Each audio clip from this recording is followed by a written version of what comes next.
evening and welcome to United Real Therapy people. Therapy Army, where are ya? Where are ya? What a great night for the nation. What a great night for the nation. Last me having your all Therapy Army. Great win. Welcome to United Real Therapy people. Great win for the nation. Tonight, 4-0. Probably England's biggest win in a semi-final in history in terms of the Euros. So big up to every one of you in here. Big up to Majuli. Big up man like Kelly's, Ramadine Lassie. Big up to every one of you. It's like she says, smash a like. Yes, Kelly's. What a brilliant game that was. That was a very interesting game. I thought the first goal was important. I put the tweet out there and I said the first goal is really important. But I told people before about how this pragmatic approach, you know what I mean? I don't know about that. Lad, but I don't know if he's coming home. But I said this pragmatic approach might put England in good steady. And I told people that you've got to give Ole Gunnar Southgate some time. And now the goals are flying in. Any other night, Hurricanes could have had a hat trick. So great performance all around. But we must.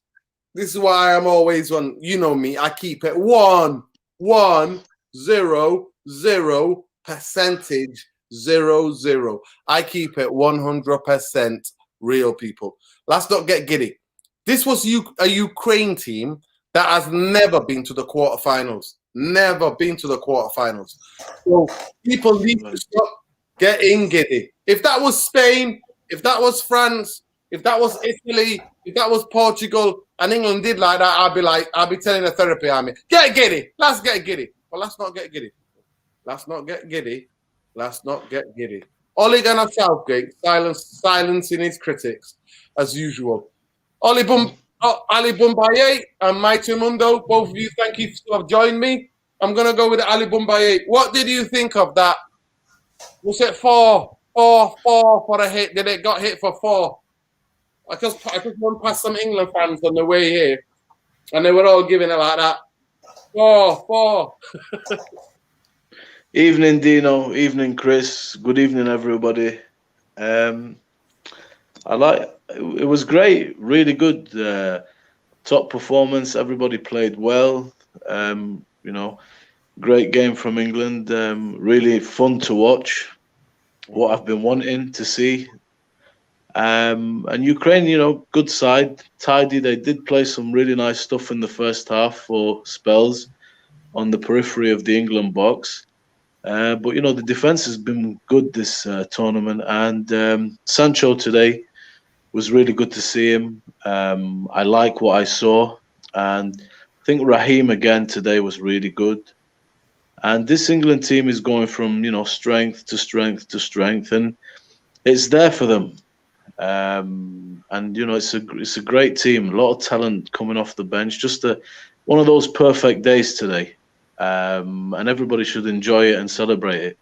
Yes, but we should not get giddy because it's only Ukraine. Rachel, welcome to the stream. Mighty Mundo, welcome to the stream. Mighty Mundo, what do you think about the game? How are you anyway? How are the toddlers? How are the terrible twos? How are they doing? I got to watch the game in peace tonight. They've gone to the grandparents, so it was a win-win.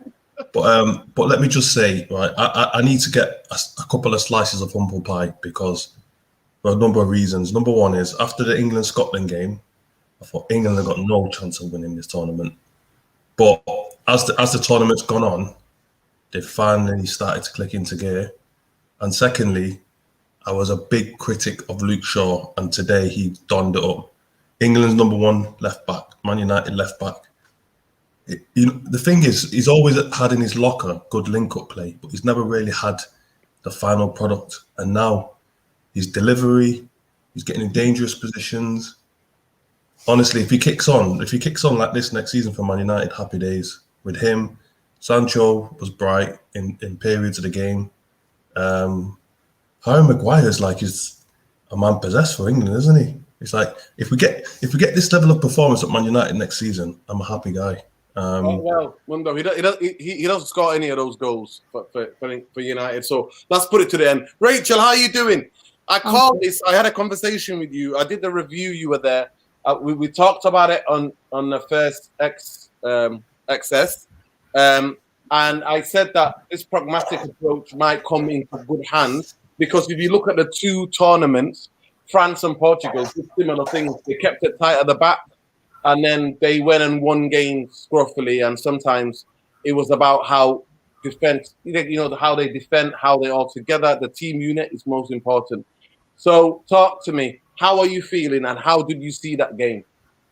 I'm okay, thank you. Hope you guys are all well, and big up to the comments, obviously, of course. Right. Therapy army. He's the best left back in the world. Yeah. Harry Maguire, best centre back in the world. Best right winger in the world. It's only Ukraine. I don't care. We big up the United boys because there was too much slander on the timeline and I was tired of it. Some people called Luke Shaw an imposter within 10 minutes of the game starting. Shocking behaviour from them.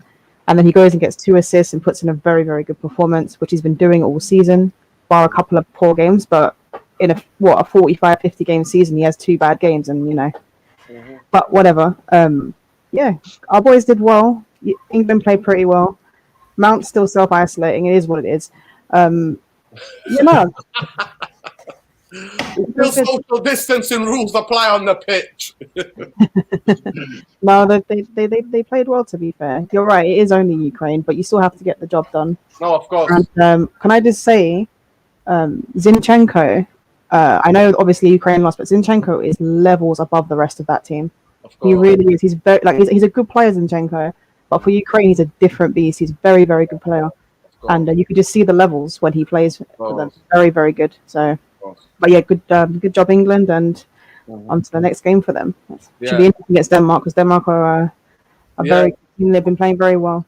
Denmark are on a mission. I said it. The Danes are marching on. I put the tweet out there. People, please can you smash a like? It's about over 30 of you in here. Please smash a like. Subscribe to the channel if you're not already subscribed. This is the Therapy Army. We are breaking down the England performance. But for me, I just don't want anybody to get too giddy. We can't be having the nation getting a bit too giddy. We need to just think about it and put it in the context it is, right?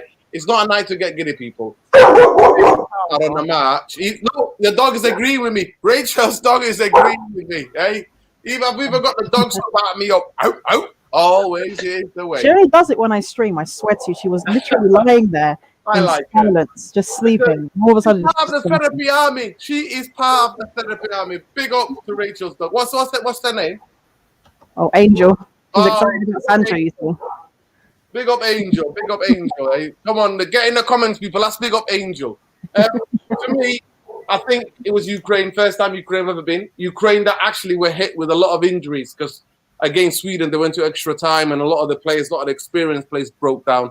So a really young team. They gave it their best. I think the first goal destroyed them. The second goal finished them. And then after that, it was England's game. I think the first 2 goals, because with a young team in a game in this level, they've never experienced this level experience. While England have been to a World Cup semi-final before. So it was a very interesting game. I know that, you can only beat what's put in front of you. I thought England played well without really stretching it. I mean, they scored 2 goals from 2 set pieces, and that's the basics at this level. At this level, you cannot concede goals from set pieces. And I thought that murdered them. But other than that, for Luke Shaw has been brilliant in it for the past 6-7 months in it, of the year, 8 months. He's been on fire. He's been so confident. So all the Chilwell people in it, just you know where to go in it. Yeah, chill, man. Yeah, chill with Chilwell. And but yeah, Sancho did well. But Sterling, for me, that pass cannot be underestimated because that ball. Actually, he played that pass, which made Harry Kane, because Harry Kane didn't make the run, he just stood. So the pass actually brought about the goal, Harry Kane's actions, because he wasn't a great spin, it wasn't a great run, he just held his space, and the defender was on the wrong side of him. So yeah, big up Sterling again, silencing people as usual. And yeah, like you said, Luke Shaw played fantastic. But obviously, We're going to talk about Denmark. Denmark, you mentioned them at the end there, Rachel. They're a team possessed. They're a team on a mission. Wednesday, I think it's going to be a really tough game for England. And I think you're always going to get that. So, obviously, on a given day, you'll think England can beat Denmark. But this Denmark team are on an absolute mission. Team of the tournament already for me, for what they did from game one, match day one in their group. You know what I mean? And how they've come through all that adversity. But I feel like when I see Denmark play, they're playing. It's not about the football. It's about more than the football. And we all know what that is about. But Ali Bombaye, that game, what did you see the Denmark game? What did you think of the Denmark game? I only watch England, man. Right, I'll go to Martin Mundo. Mundo, did you see a bit of the Denmark game? I did, and the Czechs put pressure on them. So, you know, after the Czechs scored, it just put a bit more pressure on them and the substitution. So, and the Danes, they looked a little bit leggy towards the end of the game. They don't have, I think the thing that England have is depth. Yeah. You know, so they can change it up. Like, how many subs did they make today? They made five subs, didn't they? You know, to be able to take off Sterling and bring on Rashford and all the rest of it. So England got a very, very good squad, and they didn't look as leggy as the Danes. So, and they've got home advantage. So even though Denmark, you know, they're playing above their level at the moment, because obviously of what happened with Eriksen, you know, a lot of emotion, everything that's driving them on. But I think it might be one step too far. I think England will beat them. But to be honest with you, I'm surprised they got this far, because after that first game, I thought they were out. I thought they were going to go out. But that's what I'm saying to you, Mundo, because when you're playing for something bigger than you, it carries you. That purpose carries you. And people are quite sleeping on them, actually. I think Denmark have been the best Scandinavian team because the record proves it. People forget that in 1992, the former Yugoslavia, there was a massive war kicked off in Yugoslavia. Denmark didn't even qualify for the Euro 92. All of their players were on the beach. Yugoslavia got suspended, banned, and Denmark were called in. And I tell a little story of the Laudrup brothers, Michael Laudrup and Brian Laudrup. One of them was like, nah, I think it was Michael was like, nah, I don't know about this. We'll probably get knocked out in the group stage anyway. I'm staying on the beach. Denmark went to the Euros that year, beat Holland, beat Germany in the final. Semis, Holland. Schmeichel saves the penalty from Bergkamp. In the final, Jensen, the guy who went to Arsenal, scores. So Denmark, by their record, are the best team in Scandinavia. They always produce good players. So they are absolute warriors, and what they've been doing, get to the semi-final, is an incredible feat. So they're not going to be an easy team, and it's not going to be easy. I think it's going to get squeaky bum time. I think if England score one or first goal a game, England will be very difficult to beat. But if Denmark was to score first, woo, game on. Anyway, we got a man like Hamza Zadine.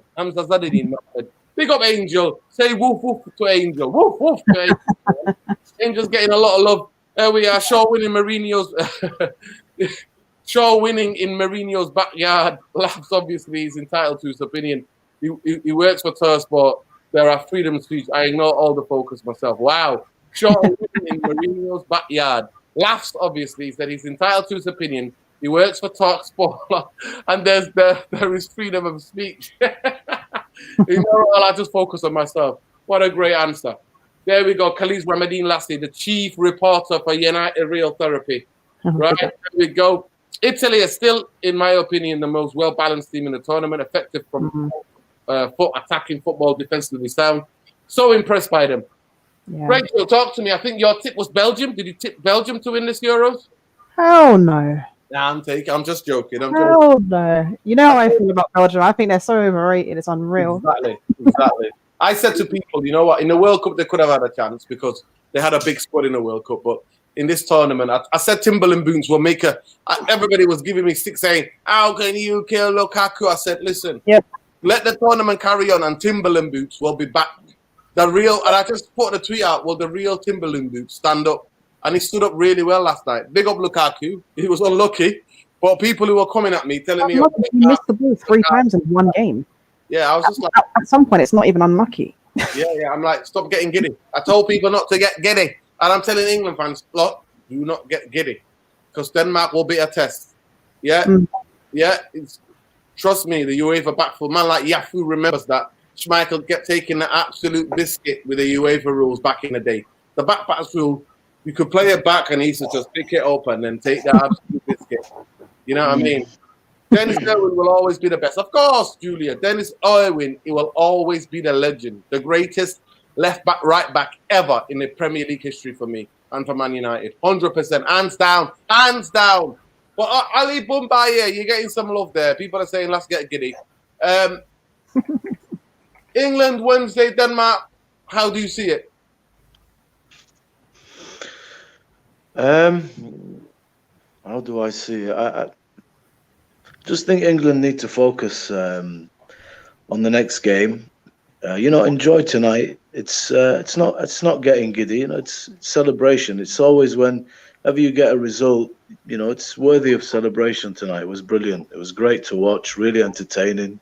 Some lovely one-touch football and link-up play. Sancho today really impressed me. Not conceded yet in this, as Samuli is saying. So there's a lot of positives there. Gareth Southgate is doing a really good job. The team is united. It's together. It's a really nice blend of players. This team kind of breaks the traditional three lions kind of mold. There's a lot of I feel an affinity with this team. And every team should be treated with respect. Just go and do your job. We have the team to win this competition. And I tipped England at the start, and I tipped Harry Kane for the Golden Boot on that show that we did. And I was going with my heart on this one. But, when you look at the side and the kind of quality that we brought on tonight, and we didn't even feature Foden or Grealish, we have a really, really nice generation of talent here. England is really producing a lot of good players now, technical players, different type of players. Even Calvin Phillips, you look at his passing range, how calm he is. It's a new profile of players, and I think the back three has been really solid. And Pickford, I know tonight he showed us glimpses of the Pickford show that we love to watch in the Premier League. But again, he's also seems like he's, so everything's going well. Just go into that game, man, and I leave it to Gareth and the boys, but they can win this tournament. They really can. So hopefully they will get the result. But how the game will go, I really don't know. Yeah, I mean, they play five at the back in it. They're like the Germans. Their wing backs go up and down. And what an absolute ball from that guy today. Did you see that pass? One of the most outrageous passes outside of the boot. Yeah. Outside of the boot. What an absolute ball. Put it on the absolute sixpence. And the finish was just fantastic. What absolutely fantastic. Here we go. Majuli's gone. Majuli's gone early. She's like 3-0. 3-0, she's saying, Majuli. She's saying 3-0 England against Denmark. I don't think it's going to be that. I don't think it's going to be like that. One thing about Denmark, on the counter, they're deadly. So when they go 1-0 against you, if you open it and you press on them, see you later. So yeah, somebody's saying, in Denmark, will play three at the back. Should we play three at the back to nullify their Denmark swing backs because they're dangerous? Well, you know what? This English team, this England team, one thing I give it them, they're tactically and formation-wise very versatile. And you know what? They can play the three at the back. They can go to wing back. They can play the 4-4-3. I did say about this Ukraine, I think you had to play 4-3-3. But I did think that they might have rested Rice today and played Henderson instead. But yeah, Mason Mount, like he said, man missing in action. A bit of COVID maybe, you know what I mean? Social distancing from his other teammates still in that mindset. But England win, you know what I mean? England win, and like I said, they can only beat what's put in front of them. But there we go. In terms of who you thought was your man of the match tonight, guys? Who would you have given it? Rachel, was it Luke for you? I think Sterling was brilliant as well, to be fair. I think Raheem Sterling was very good as well, to be fair. It's out of Sterling and Shaw for me. Harry Maguire was brilliant as well. They were quite good. There were quite a few good performances, but I'll give it to Sterling. Yeah, he's the life wire in it on this team. He's the guy that makes things happen. He doesn't wait for things. He makes things happen. And Yeah. he's by far England's best player, by absolute far. The thing about Sterling, I have to give it to him. He's under Pep's tutelage, he's matured. Like the way he uses the ball now and the way he wins free kicks, and he's cleverer now than he was before. And you can tell you can tell that even at international level, you need to do that. Sometimes you need to like win free kicks, release the ball at the right time and everything. He's making the right decisions. That's it. And it's always been the criticism of Sterling is his decision making, because he's always like all the attributes. He's got speed. His shooting's a bit off, but his decision making been poor over the years. But in this tournament, he's been head and shoulders the best player for England. But I think he's been doing that for the past 2 years, 3 years consistently though at Man City. People forget because City have only got one man in his dog support in a minute, and they're both from Stockport, you know what I mean? The dog and the man. So, the Etihad. So they haven't got that much focus on them. Even when they win trophies, nobody's asked about them. When they win the league, you're like, what? It's like something blowing in the wind, you know what I mean? It's like no cameras there, nothing, you know what I mean? So, but if you play for a bigger team, if he played for a bigger club with a lot of culture and tradition, he would be. City fans, come at me, no problem. I can take it. I've got the shoulders, trust me. I can carry you all. You, the dog, and your friend across the road lives in Stockport. I can carry you all, no problem. But he would be getting a more higher profile. But because of that, there's not media scrutiny like on him or media hype on him in that kind of sense. Obviously, he takes all of the racism and the stick he gets from them, but he's been silencing them. I think definitely, I 100% agree. The maturity of him as a player is significantly a lot more than he was, let's say, 4 years ago, 5 years ago. But this is the positions he takes up. Yeah, the position. Yeah, but he's very intelligent. When Luke Shaw goes wide and he comes inside, he's literally telling Luke Shaw go up the pitch and he can get the ball and he can progress it. He's happy to step into the midfield. I really like that about him because our players don't do that. Oh my God! Listen, we've got to do that. Last night, what did we think of Italy? Obviously, Italy. Spinazzola is out, so Spain, Italy. What do we reckon about that game? In Spinazzola, for me, he's been one of the best players in the tournament, and I feel absolutely so heartbroken for him. He doesn't deserve it. He's been one of the best players of this tournament, literally up and down, doing two-man's job. And he's out of the semi-final, he's out of the tournament, and he could be out for a long time. He's done his Achilles, hasn't he? Yeah. So he's out for the season, I think, next year. Yeah. But what did we think of the two games yesterday, guys? My gosh, Spain can't put away their chances, can they? They can't finish their. It's horrendous. Yeah, they keep the ball quite well. They create lots of chances. They just can't finish it. It's insane. Moreno is not good. Yeah. Every time people ask me about Spain, I say, well, they're going to make chances, but can they finish their food? Like, they can't. They absolutely cannot.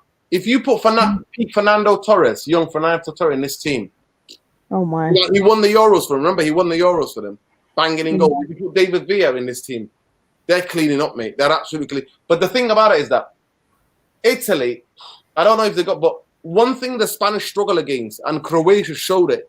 If you put a big guy up there, and if they were to beat Italy, and let's just say that hypothetically, we're not getting giddy, we're not getting ahead of ourselves. England get to play. I would play Calvin Lewin and Harry Kane against those centre halves, and I would just get that ball up, gaining it around it. Every time England won it, just hoof it up to them, because trust me, they could get bullied. Italy, obviously, they've been. I said it. We said it in our previews. We've all said it. They've been one. For me, I tipped them. I was like, Italy, one of the teams could win it. When everybody was talking about France, and as the competition got on, my confidence in them just grew. So yeah, Belgium to me, other than Daku, the rest of them are just big up. He's had a great season. He's he's a fantastic striker. But to me, there's Lukaku top, and there's levels. And Lukaku's not there yet. And Belgium are not that level yet. They're not. I'm afraid. I said it in the preview. That back line don't give me no confidence. And then their back line is already old. Then they bring that kid back. They bring him back, didn't they? And he costs them the goal, innit? The guy that used to play in the Premier League back in the day. They brought him back to play for the national team, and he's just like, "What are you here?" I call their back four a Simmer Frame FC, mate. Belgium Simmer Frame FC at the back, mate. Absolute granddads all around, and people are experienced.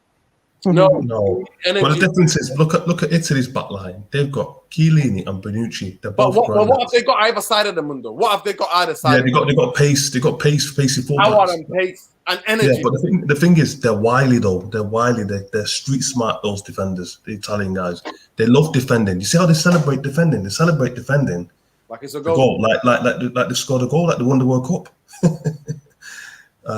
But Italy, I mean, I've watched them live, and I've got to say, for me, if England face Italy in the final, they've got, especially if Insigne turns up, because he turned up yesterday and terrorised the Belgians, and yeah, they just got a nice balance to them. But Spinazzola, that is a huge blow. Miss. He's like two players. He's like two players. Talk about Kante. That guy, 1 minute he's next to his goalkeeper. The next minute he's in the other in the opposition's box, and you're like, how? It's one of those. You think there's two in the Solas. There's two of them playing because honestly, he's the next level. But let's see if they're missing the Italians, especially against Spain. Spain will give you chances as well.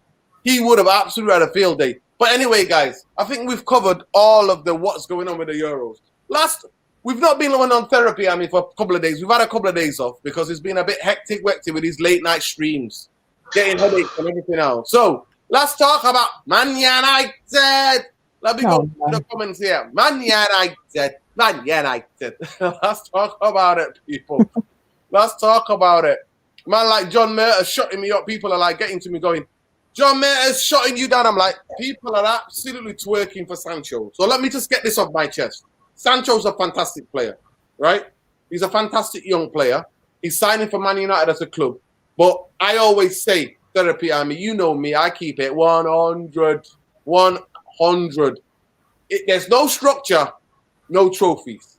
You can get Sancho, Grealish, get this, get that, Kate. Trust me, if Man United don't solve the structural problems in this team, we ain't getting no giddy and nowhere anytime soon. If Man United go and challenge for the league next season and are in it to the last two games, I'm telling you, I'm not going to lie to you guys. I will literally print out all the words about what I say about structure and eat them in front of you live on camera. I will do that. But don't worry, people. You're getting giddy with Sancho and you don't know what's waiting for you. Man like Lindelof and Maguire, back to the usual. Back to basics. Man like McFred, back to basics. And you think, how's Jadon Sancho going to get the ball in midfield or in defense? Pass it to himself. We're going to get three Sanchos. So he's going to pass it from defense to midfield. Then the other Sancho's going to put a beautiful ball out wide to the right or left for Sancho to score. No chance. Football don't work like that, people. So I ain't getting no giddy anytime soon. That ain't happening to me. That's not happening to me.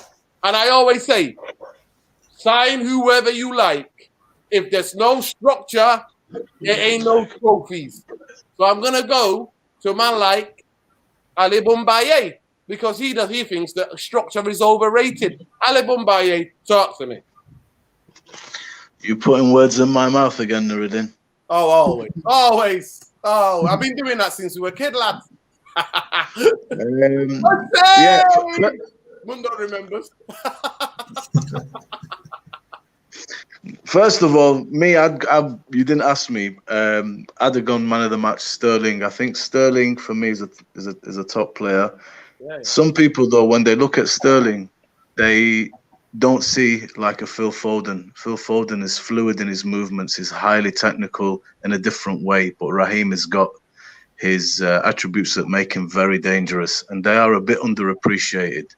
So that's not the only problem with Raheem. But what Raheem does, other players can't do. So that's all I'll say there. First of all, I want to congratulate Juan Mata on another year. That's beautiful news for me.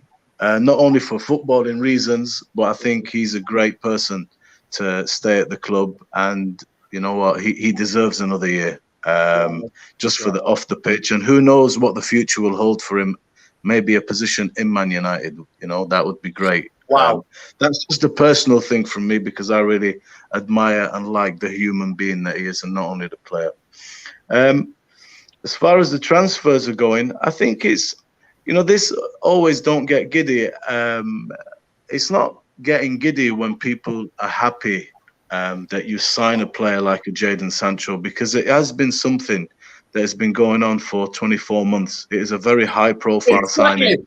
Exactly. One of the teams get it done in 3 weeks. One of the teams. But I think when you sign a player of that quality, listen, when you sign a player of that quality and finally get it over the line, it is a statement of intent. It is also a player that Manchester United's forward line really need, not only in terms of what he brings, but in the ability to bring other players on or have some extra real quality now coming off the bench. So it is something to celebrate and be happy about. And as far as transfers are concerned, I always have maintained that I want to give John Murtagh and Darren Fletcher a chance. And there's nothing I can do about speculations. And I'm not really bothered if other teams have signed 10 players yet. I have entrusted these guys and the club to pull through. And so far, they've pulled through on the major signing that we needed. But there's a long way to go in this transfer market. So I just wait and I just see what happens. And that's it. Sorry, I'm just laughing at Julie, but Julie's going absolutely. But Julie's just, she don't give. She said Neil Ashton for knighthood. The way the propaganda is going is knighthood. Let me tell you something, right? Man City getting rid of players. They're getting rid of players like, who are they getting rid of? They're getting players like Aguero. And we're keeping Juan Mata. To me, that ain't nothing but a glazonomics. I actually had a relationship. Like, he used to come in. Juan Mata, I actually know him. Well, I used to know him by my former job. He used to come in, and he's a really beautiful human being. He's interested in culture. He's part of Manchester culture. He's a beautiful, but as a footballer, the guy's not played. How many games did he play last season? How many games did Mata play last season? And we're giving contracts out. How many games did Lee Grant play last season? What contracts are we giving out? I'm just here, guys. I'm just here to give that. Glazonomics always says retain, because it's harder to go and sign players or to get rid of players. And if Man United need to have this revolution that everybody's been telling me about, because people are getting at me with John Murtagh revolution, Neil Ashton for knighthood, like Majouli's saying.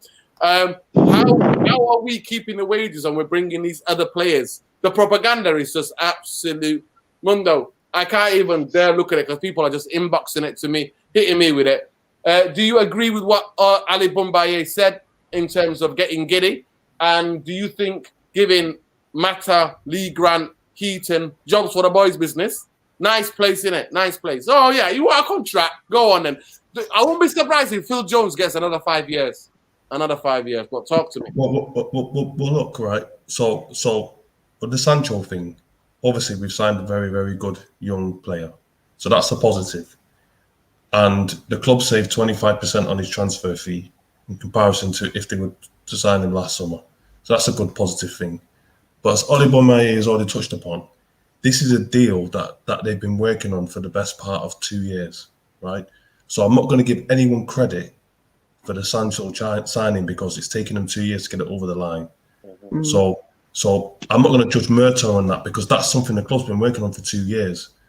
So as far as I'm concerned, the only signings he's been responsible for so far is a reserve goalkeeper who was supposed to be joining our staff, Tom Heaton, who's 35. I don't understand why we need 4 goalkeepers.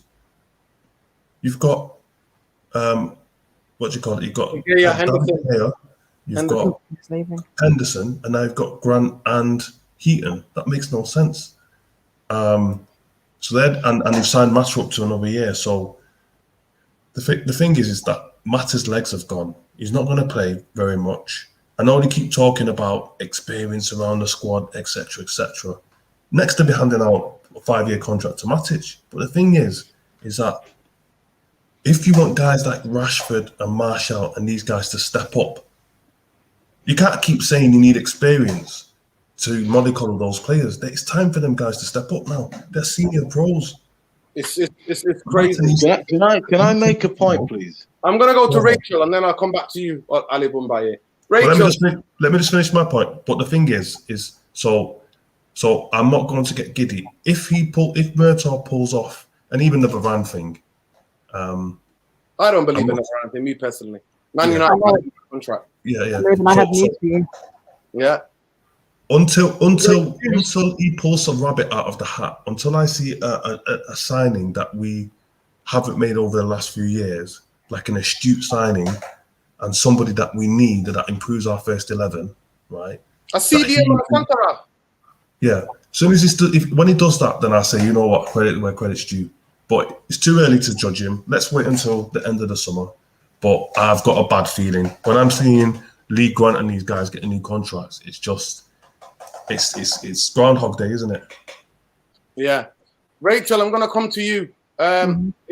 What is it? Is it propaganda? Are we getting to me the Varane thing? I don't believe it. I'm not buying it. I'm not buying, and even the Sancho thing. Has he officially signed? They've announced it, but has he officially signed? I think I have to wait for them to hold the shirt up. But anyway, about the Varane thing. Let her tell us the news. She obviously she can't disclose it on the stream. We'll know about it later after the stream. Anyway, just going to the current thing about Varane. No bid has been made yet. No bid. So the personal terms won't be. Real still have to convince Varane to stay. He wants to try something new. Right, Rachel? There you go. Take it away. What do you think about the Mata, Tom Heaton, and Lee Grant? So the way I understood it was that Mata was taking a pay cut and that he is going into the backroom stuff. Now, the thing is, here's the thing. I understand people's disappointment with that because obviously our backroom staff, everyone has their views on it, negative, positive, whatever. But he's not going to be there as a player as such. I think he's working towards the sort of admin sort of role, if you know what I mean. He's not going to be playing as much. But I understand the frustration of people because yet again, we're giving a contract to a player that probably shouldn't be here. So I understand it completely why people are angry. No, how many times did he play last season? That's what I judge it on. No, that's what I'm saying though. I understand that frustration. With the goalkeeper thing, I think the fact they find Tom Heaton, it suggests to me that David De Gea or De Henderson are leaving. And to be honest with you, I don't think either goalkeeper is particularly worthy of being number one for Manchester United personally. But David De Gea is on a lot of money. And I think it's like 350k a week for a goalkeeper that's underperformed in the last few years. So for me, it's like, get rid of him. That frees up wages, which goes towards a transfer budget, which you can only hope, would go towards new players, especially with the context where we put them on. It will just be a swap, wouldn't it, in terms of contracts there. And if we do get Varane, he will be on a high contract because we would have gotten him for less than what he's actually worth because he's on his last year of his contract, which means he will have higher wages anyway. So I don't know. I think the Tom Heaton one's just a safety thing because we're going to sell one of the goalkeepers, to be honest with you. But I agree with you. We shouldn't be getting giddy over just Sancho because we need a lot of surgery in our team. Our squad's not good enough yet, even with Sancho. We need the midfielders. We need the centre back. I mean, if we're looking at miracles here, we'd need a right back and a striker as well. But that's never going to happen. So I agree. We shouldn't get giddy. But Sancho is a very, very good player, and he will help our front line. We do need the midfielders and centre backs, as you said. It's shocking. If we just get Sancho and a centre back, it's not enough. And I won't expect anything special next season at all. Of course it's not. Ali Bumbaye, I promise I'll come back to you. Go on, make your points, bro. I don't have any vested interest in proving anything with regards to Murtaugh and Fletcher. I just, my nature is to give things a chance because there is no other option really. But one thing I will say about Sancho is we've saved 30 to 35 million pounds on the original price in just 12 months. That's because you're going to say because of COVID. I know. That's so. Yeah, you can. Is that what you want to say because of COVID? Yeah. No. I just think it's ridiculous. That's just like PR. That's Glazer propaganda for me. That's we spent 40 million. We spent 40 million on Diallo and 10 million on Pellistri. So really and truly, we kind of overpaid if you think about it, because we would have spent 50 million on those two and then gotten Sancho. When if we got Sancho last summer, we wouldn't have gotten those two players. So really, we've ended up overpaying if you actually think about it. We did still try to get Sancho last year. Listen, the deal was done, wasn't it? And then they got. So the deal was finished. We weren't going to get him last summer, and then we got Diallo and Pellistri, in the last day of the transfer window as a panic signing. 40 million we spent on Diallo, remember? And he's very talented, don't get me wrong, and he might be a star, but he's 18 and we don't know how he's going to progress. We don't know how his career is going to pan out. So 40 million plus the 10 million for Pelistri, and then plus the 85 million that we paid, no, 75 million we paid for Sancho. Diallo, Rachel, was 40 million. I saw 18 million. Some reports. No. It could go up to 60. It could go up to 60 for 50 to 60.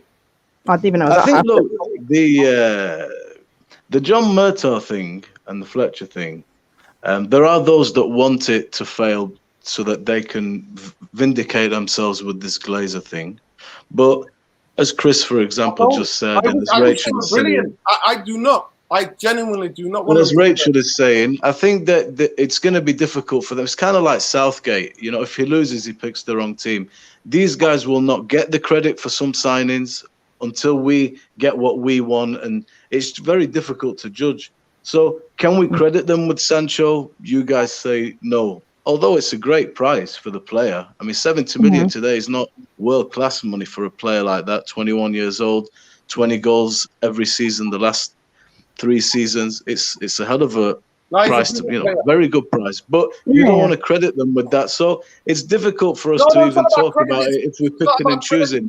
To me, I'm not going to give anybody a thing for a player that they were after when big teams, right, sign players like that. Within 2-3 weeks, the deal is done. And don't tell me. It's happened on, what I'm saying is it's happened on their Let me finish.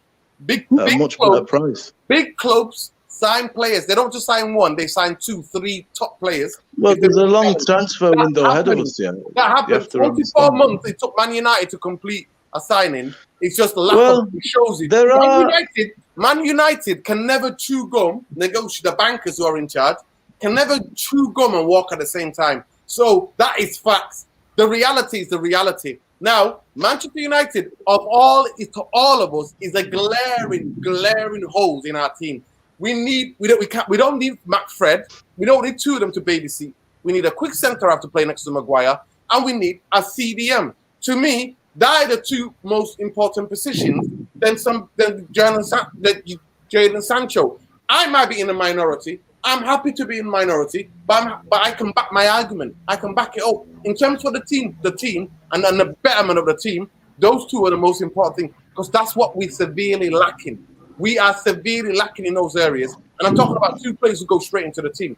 Now, with Sancho, he's a fantastic talent. Absolutely amazing talent. Like I said, I personally have watched him. I've seen him play for City. All right, let me finish what I was saying. I understand what you're saying. And I think he's a terrific player. He could be one of the best players in the world. So I hope he could just achieve that. Yeah. But as Man United challenging for trophies for the league and the Champions League, you are having an absolute laugh. That ain't happening anytime soon. There's a few things. I said it last year. I said it the year before. I've been saying it for the past 9 years. No structure, no trophies. Okay. Look, there are things we're discussing here that do need some thought, some context. For example, we're talking about we've got beef because we're keeping Juan Mata on, who's taken a pay cut. No, I'm just saying it's Galatianomics. That's why they gave Phil Jones. If you've got proper football structure, let me just say to you, Ali Boumbaye, if you've got proper football structure, you look at the injury list, you look at things, medical department. As a director of football, you look at a thing, right? Reports from the medical department. At the end of every season or the beginning of every season, the report is sent to you. And it says medical department. Who's been injured the most? Right. We need to move this player on. What is the problem? It's the fundamental problems of the body breaking down. Instead, Manchester United gave him 4.5-year contract.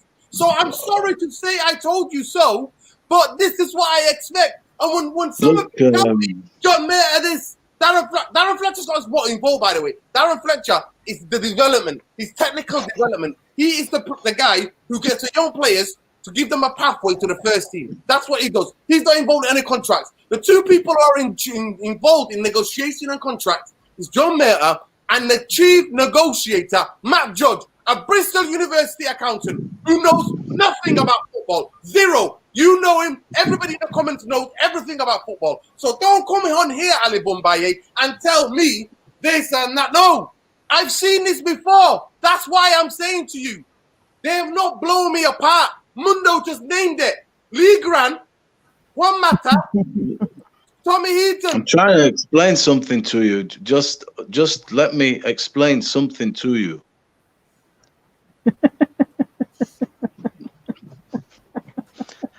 If we are going into the new season on the back of what's happened with the backlash that the Glazers got, and then they've stretched an arm out to us. Okay, the most important player for me, there are different viewpoints and they're all valid, and there's reasoning behind all of them, was to sign somebody in the attacking side of the pitch. And I also would like a centre-back. A CDM, for me anyway, is my last priority. And I'm taking into consideration people, you know, there's not as much money as usual.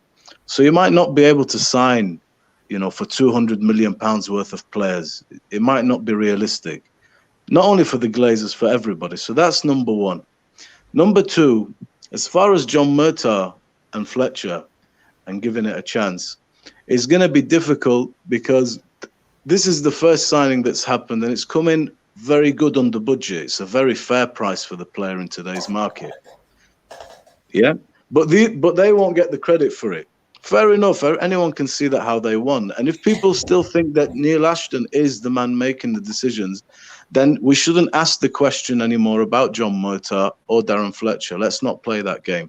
Last one, when we're signing guys like Juan Mata and Tom Heaton and keeping on Lee Grant, I, for one, will speak for myself. You three might be privy to some additional information that I'm not. I don't know what they bring in terms of non-football. I don't expect Lee Grant to play.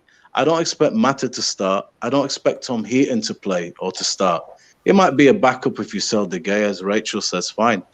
But these signings, and you're talking about Glazonomics, the Glazers, in my opinion, on the basis of what has happened in terms of the backlash and the arm stretched out and going forwards, these are not the signings that they are going to allude to when we come to the start of the year and look at our squad. They can't be that stupid, and they're definitely not that dumb. These are signings that play other purposes than just footballing ones.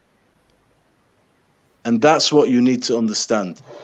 And that's all. That's all there is to it. So it's nothing worth getting your knickers in a twist over Mata. These signings are not the signings that are going to be added to the squad to realistically go forward. Listen, these are signings you shouldn't really concern yourself with. My knickers have been in a twist since 2014, pal, and they're still in a twist. They're literally so knotted now. When I try to put them on, they fall apart. That's how much. And you're used, and the problem is you're used to them being in such a knot that you keep them in a knot now, even though you have the choice to untie them because you keep indulging. You keep indulging stuff you don't need to even look at. Juan Mata's signing for another year is irrelevant. Is irrelevant in the grand scheme. Can I say something about the signings? Well, right. no. Listen, you don't just concentrate on the incomings. You've also got to look at the outgoings as well, because that speaks volumes in terms of your team. Thank you, Mundo. Your future and where you're heading. So we've been hearing from Ollie about this restructure and going back to the old United way. The United DNA. United DNA, etc., etc. Getting smashed by 50,000. In the final. We have a tendency, since Ferguson has gone, we've had a tendency to not give big players that we sign a chance, right? So we get them out the door at a loss, and keeping players past their sell-by date, right? And with the appointment of Murtagh and the change of structure, you want to see a change of tact, a change of direction in terms of our approach. And what we're seeing at the moment is same old. So that's why I don't think we are, though. We are seeing same old because we're not. I'll tell you one. I'll give you one example why we're not. Jadon Sancho, we didn't sanction the transfer. It was too much money. We've renegotiated it at a very reasonable price. That's one. And we've gotten a lot of players out the door under Ollie's tenure. A lot of players that we were struggling to shift before. And sometimes, Chris, a bad investment, the sooner you realise it, the better it is, Okay, business-wise, player-wise, team-wise. Let me put it back to you. You're saying that we got rid of players under Ollie's watch. Name one player that we sold at a profit. We got rid of Lukaku after 2 years. Well, listen, what did I just say? Sometimes, Chris, you have to, at a certain point, cut your losses. There are players that have come into this team, and we've had 3 or 4 managers in 5 years.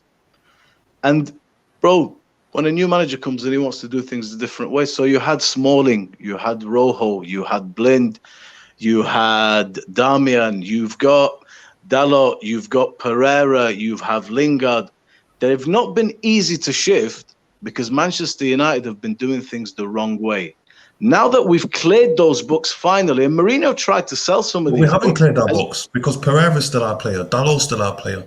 Daley Blind actually. It doesn't happen overnight. Remember this. It's not easy to shift players on this kind of money at United. It's hard. But what I'm saying to you is Manchester United just go and sanction. They give these players these overinflated contracts, which means no other club will touch them. Can I just ask you a question? How do Real Madrid do it? How do Barcelona do it? How do Bayern Munich do it? How they do it? They all give a lot of money. How do they do it? How do Juventus do it? Look at Messi's contract. How do Paris Saint-Germain do it? How do Liverpool do it? How do Man City do it? To be fair, Barcelona Man City lost Jadon Sancho for nothing. Right. That's how Man City do it. Yeah, because he said he wanted to play. He thought he was good enough to play. Rachel, I'll let you come in. It's irrelevant. They lost a great player that they didn't want to lose for nothing. So that's how Man City also can roll. So, he couldn't play. He was ready to play, and he said, "I want to play." Rachel, come in, please. I understand what Ali Boumaier is saying to an extent. Like, I think what we can only do with this summer is sort of wait until the summer's over. I don't think it will be a successful summer because I just don't have any sort of faith in the board to do the right things. But let's just see how the summer goes before we decide whether things have changed or not. And for the thing, when you mentioned about have we sold players at a profit, well, Lingard will be sold at a profit, I imagine. Postu-Mensah will be sold at a profit. We've sold a few of our players from the academy. Players, yeah. Yeah, at a profit, to be fair. And we do invest quite a bit into our academy, and we sell them on, or we keep them for a bit to see how well they do, and then we sell them on anyway. I think Chris Smalling we ended up selling at a profit because he wasn't expensive when we got him. Alexis Sanchez, yeah, we sold him for more than 10 million, didn't we? To be fair. Yeah. So like, I'm not sticking up. I'm not sitting here saying that the Glazers are, they flipped and they're basically amazing owners or anything like that. No way am I saying that, or the board's changed. I think that we just have to see how things develop in the summer. Because to be honest with you, if they got Sancho, they got a CDM, and they got a centre back, and the next season they continued in the same vein, they kept doing it for the next few years, then that would prove that they would actually change. But until that happens, we can't sit here and say, they've completely changed the way they're going to do things. Because we've been here before where they put in a lot of money into one summer, and in the next summer they're back to being, the Glazers or whatnot. So I think we just need to calm it down a bit. Let's just see how it goes in the summer. Yeah. Give it a chance. Here we go here, John Mehta. We are very happy. Big up Internet Against the World for the comment. John Mehta, we are very happy with the signing of Jadon Sancho. He was a long-term target, and we are excited. We can't stop here. I can assure the fans we will do our best to have a good window. So Ali Boumaier looks like your boy is, he's twerking. Look, dude, all I'd say, Nuruddin, look, man. Sometimes you might hate a person. It's not personal. This is not. No. Let me just explain this point to you. This is important. This will give you an idea of how I approach things, not just football. How I try to approach things. Sometimes you might dislike a person's actions, what they stand for, and everything. But it's like a convict goes to jail, but they never let him forget his crime. If you don't give somebody a chance to change or to grow or do things differently, and every time something happens, you don't show no credit, no nothing, you give no props, it's not a recipe that's conducive to actually making it amenable going forward. The guys have signed a really good player at a very good price. We have been clearing players off our books that are shite, that we struggled to clear for a long time. These are the good things. Hang on a second. These are the good things that have happened under Ollie's tenure. It is slow, but the reason I'm Ollie in is because that's an understatement of the world of the century. Okay, man, no problem. You know, but I'm saying to you is we've tried to clear a lot of players that are there that are taking 90, 100,000 pounds a week. Nothing is ever perfect, but we're getting a nicer, more streamlined squad. Some of the signings you make don't always work out fantastic. You know, you can understand, then you move them on. Sanchez is a good example of that. There have been some bad business dealings going back and forth. But I think, look, one thing, the profile of players in Maguire and Wan-Bissaka and Dan James was different to the profile of players before. We were signing marquee, just hunt it, go money-wise, throw money at it, stupid money. It didn't work. Now you sign players that are not high-maintenance players. Low-key players, good players, happy to play for United. The type of players that we like, that we want, living their dream, getting the exposure, appreciative of it.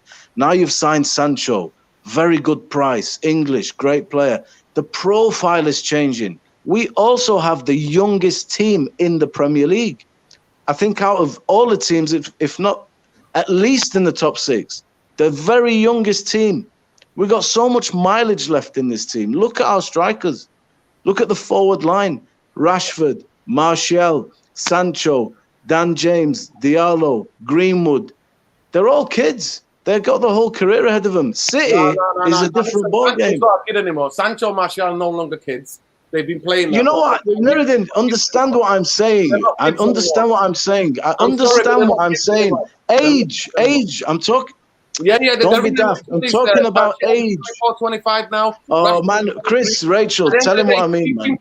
No, but you don't understand. These players have been playing. Please, tell him what I mean. You're giving me a headache. No, I'm not giving you a headache. I'm saying. I'm here to tell you the facts. Deal with it. Big up, man, like Fred. Big up to everybody in the comments, guys. There's 60 of you in here. Please smash that like, people. Get the algorithm so more people see this video. We're getting into it, people. Me personally, I ain't buying no new Mafia, no Merto, no this. Still. So you didn't listen to anything I said, basically. You're still smacking your head against a brick wall. Enjoy.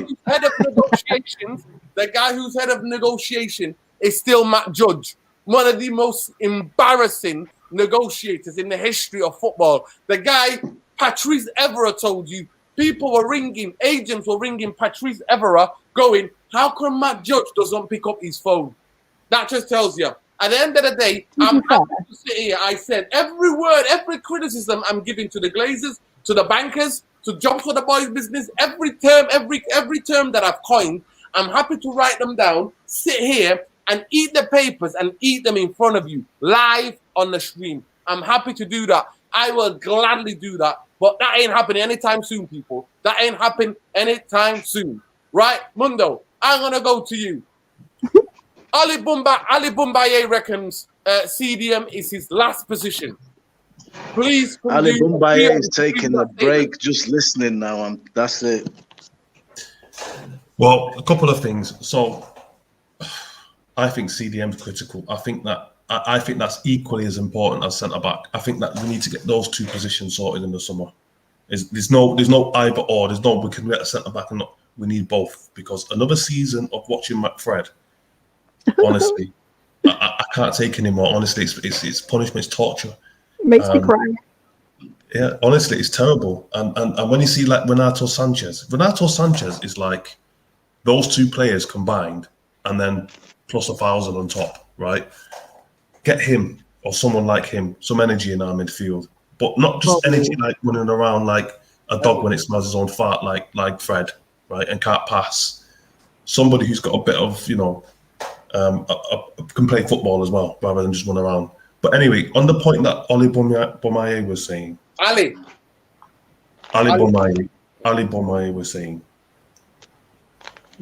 what I'm saying about this window is not based on, I'm not thinking with my heart, I'm thinking with my head.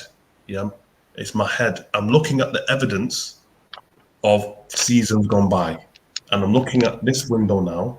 As I said before, we need to wait until the end of the window before we can pass proper judgment. But at the moment, I'm seeing it's the same trends. I'm seeing us signing all players up to contracts. I'm seeing our contract negotiations being played out in the press.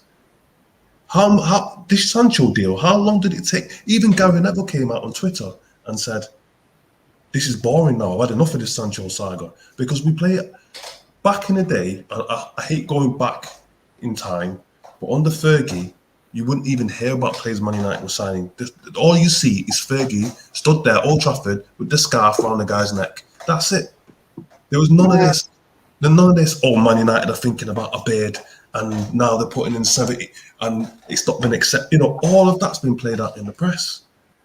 It's embarrassing when you miss out on the targets as well. And now with this Varane thing, straight away, they're trying to temper our, you know, they're trying to already manage our expectations by saying, oh, we're interested in Varane, but it's a deal that's going to take a while.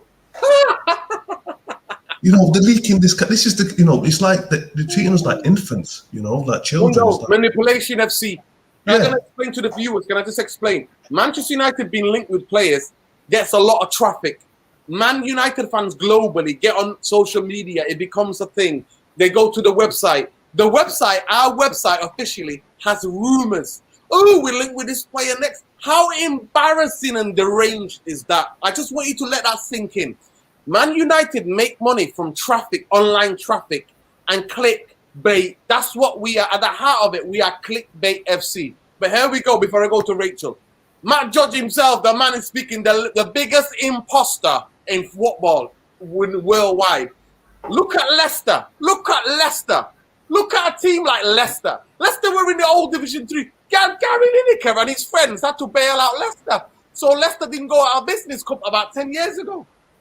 Look what's and we've got this guy. Leicester have got their guys. Matt Judge, I'm very happy because this club is going in the right direction. A new edition of Jadon Sancho is a good from you. But Leicester, you don't hear from them. Wolverhampton, Everton, you don't hear from their guys. You don't hear from them. But there you go, Neil Ashton's like, get out there, get out there, get out there, repair damage. I'm sorry, guys. I'm very sorry to say. Manchester United have had this 5-6 months toward the end of the season to look at the squad, who needs to go, who needs to stay, what losses we need to make, and get the players. They've not done jack. They've signed Sancho, and all of a sudden, John Neto, Matt Judge, the new mafia, the new regime, turning into what a fantastic. You got to give them credit, lad. You know what I mean, mate? You got to pull the up, mate. What are we talking about? League One, Heaton, Juan Mata. Juan Mata owns a restaurant in Manchester. I think he owns a restaurant in Manchester. I would like Juan Mata to stay. I would like Juan Mata to go to university and learn if he's going to do administration. Because I'd rather have Juan Mata negotiating than Matt Judge. Because at least Juan Mata knows something about football. I'd rather have that. But to me, it's a significance. We've got Bill Jones. Bill Jones has been there since 2011. Rachel, you're going to have the last word. Last word of Man United transfer rumors, clickbait FC. You're going to have it because we're coming to the end of the show, guys. But, Rachel, am I just barking like your dog? That's what people are calling me. Am I just barking? Or do I have a point? No pressure, by the way. No pressure. Oh, please, you're always barking like my dog, to be fair. But, but to be fair, there's a massive difference between United and Leicester and Everton. They are much smaller clubs. Let's be real. Like, we are a global franchise. Whatever you want to say about those teams, and let's be very real here. Please don't use that word, Rachel. You know what? No. I know. Guys, it's like a diet from the heart. I know, but with Leicester, you only hear about their success stories, right? Leicester make a lot of signings, and half of them fail. Actually, more than half of them fail. No one hears about them because they're not Manchester United. Now, look. We know the failings of the club. Like, I'm not gonna go into that because I think you covered it pretty well. But all I'm gonna say is that John Murto, from what I've read about him, he was a big part of how our youth academy sort of grew. And we've got a very good one. We've had some very talented players, and I think the reason why he was promoted was because he will identify a profile of player that we need in terms of a combination of youth experience and just the right sort of signing that we need. That's the only thing I will say with that. The Sancho thing, we have to remember that last season he had 2 years left on his contract. He was valued at a certain price, and then this season Dortmund still wanted more money. They didn't want to sell Sancho for 75 million. They wanted a lot more money, and they pushed it, and United negotiated it down to 75 million when I think they wanted 90. So from that respect, every big signing is going to take time, and it was a completely different deal to the one from last season. That's the only thing I would say to give them a little bit of credit with the Sancho deal. But you're absolutely right. We still need CDM, right wing, and centre back. They're all priority positions, and I think CDM we need to sign one. As I've said before, like no CDM, no party. That's how I feel with the CDM. Exactamundo. Guys, Therapy Army, please smash a like on your way out. Ali Bumbaye, we are forever grateful for your absolute deluded opinions because we love you. I wouldn't have it any other way. Telling me, Rachel, thank you. I am barking like your dog. But Man United have not only got my absolute knickers in a twist for the last 9 years, but they've also got me barking like a madman anywhere, anytime. But Oli Bumbaye, you have more patience than an absolute saint, and I big up to you. You're not deluded, far from it. You talk sense, and tonight a lot of people are agreeing with you in the comments. I look like I'm the only one barking. People are saying to me, "Spliff, chill out, stop barking." So yeah, I'm listening to the audience tonight. But it is big up to the Therapy Army. Big up to every one of you. Big up, Rachel. Thank you so much for coming on. Please let them know where they can find you. You can find me on the First XI. Nuruddin is now sort of part of that channel as well on Grounded Football. And we are going to be doing a United-specific podcast. And if you are a fan of other clubs like Chelsea, City, and the top 6 clubs, we're going to be doing those soon as well. And obviously, you can find me on Twitter at the Devil's Avocado. So, yeah, thank you, Nuruddin, for having me on as usual. And pleasure. Yeah. Pleasure. Big up Angel as well in the background. Oh, she's quiet now. You've taken her place. There we go. I back for Angel tonight. That's what I do. Mighty Mundo, let them know where they can find you. Find me on the Twitter at Mighty Mundo. And also find him on his channel when he's a little with his babies are not doing his doing him, literally doing his head in, getting him to run around like a madman. Oli Bumbaye, where can people find you? Next to Taking John 2 paracetamol after that, bro. Listen, they're gonna find you. I'm gonna let the secret out. They're gonna find Ali Bumbaye between the chief of Bat Judge and John Mater. Bangkok overseeing the whole thing. Well, listen, we're gonna have this convo before the season starts, and that will be an interesting one, depending on how this window goes. Yeah, it will be. It will be. Yeah, let me just get on the last. There we go. Here's his boy, Matt Judge, Ali Bumbaye's favorite guy at Man United. There we go. We're gonna go over his internet against the world. Thank you for getting all of the quotes. Judge on the criticism. We appreciate the rational criticism. I think everyone has the right to an opinion, but we are focused to make the club great again. Rumors, not everything you read is true. Lay down the law, man. Hey, bankers will be bankers, innit? Bankers will be bankers. But anyway, thank you so much to every one of you, Therapy Army. England got a fantastic win tonight. England now, we can see what the semi-finals are shaped up to be. It is Spain versus Italy, England against Denmark, and what are the other semi? That's it, innit? That's it. The 4 teams. That is it.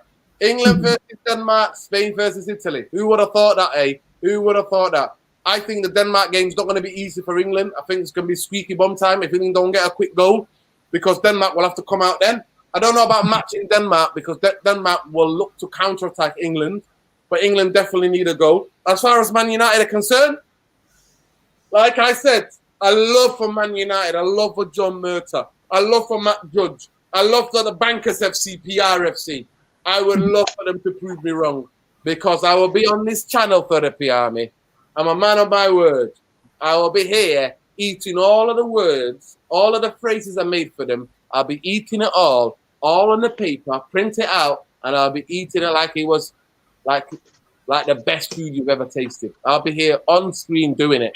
But that ain't happening anytime soon. My diet, that's mainly veggie, is good for now, people, because I can't see Man United doing what needs to be done. I'm sorry to have a higher standard for this club than most people, but that's where we go. Love to everybody.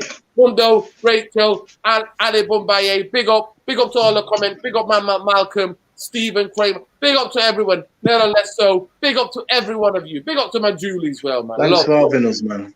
But thank everybody for tuning in. Hopefully, we'll see you in the next one Wednesday. We'll hopefully do a preview. So we'll see you for the preview for the England-Denmark game, Spain-Italy game. Tasty semis are coming up, people. Like I said, nation can be happy, but don't get too giddy. Because if you get too giddy, it could be a good night Vienna on Wednesday. So don't get too giddy, people. Peace, love, light, Glazers, always out. Bankers, always out. Peace.